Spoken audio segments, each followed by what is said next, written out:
Hello, I'm Dr. Jason Schmidt, one of the audiologists here at A&E Audiology, and today I'd like to talk to you a little bit about some of the most frequently asked questions regarding tinnitus. Tinnitus is the medical term for a sound that is perceived in one ear, both ears, or within the head with no external sound source being present. It can be described in a number of different ways by a number of different people as a rushing sound, a buzzing sound, a ringing sound, crickets, waterfall. It can be low pitch, it can be high pitch, it can fluctuate as far as volume is concerned, it can fluctuate as far as pitch is concerned. Some people even actually have musical hallucinations similar to tinnitus where they hear certain types or genres of music of different kinds. When we're looking at this, tinnitus is more a symptom, as it is typically described, not a disease. And there are a lot of correlations with different things regarding tinnitus and things like hearing loss and other underlying conditions that we'll get into in this presentation. In many patients, it is difficult to determine the cause of the tinnitus because so many variables are in play.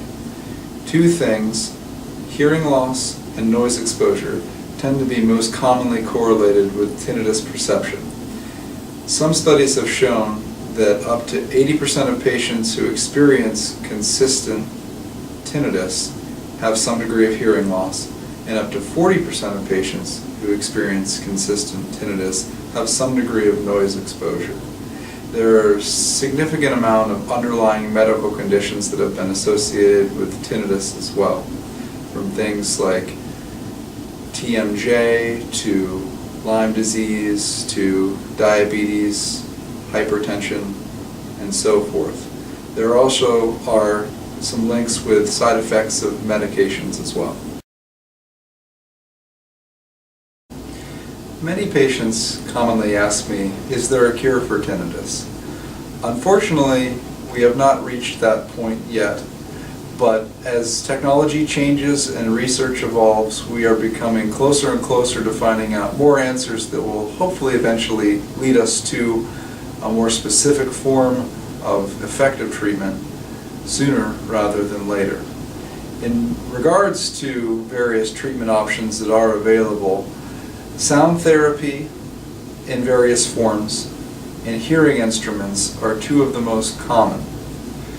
Anytime that we're dealing with any sort of management tools or techniques or therapy tools or techniques for tinnitus, we're simply trying to affect how the patient feels about their tinnitus, because that is the root of the issue regarding tinnitus and somebody who is debilitated by it.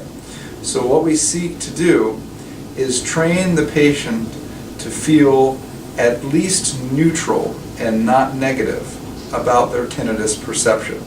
The sooner that we can do that, the more effective the patient can learn to cope and live with their tinnitus in a full and productive lifestyle. Now, regarding any kind of supplements or magic pills that are advertised to treat tinnitus, there have been no substantial peer-reviewed research or any kind of evidence that supports the use of such supplements that is widely accepted. And until we reach any sort of consensus agreement through peer-reviewed literature or research, we cannot fully endorse any of those types of options. So currently, what we are looking at, the best option for you to consider if you do experience tinnitus is to consult with an audiologist about what treatment options may be the best for you. Sometimes just sitting down and talking to somebody about what tinnitus is and what can be done about it can be very helpful.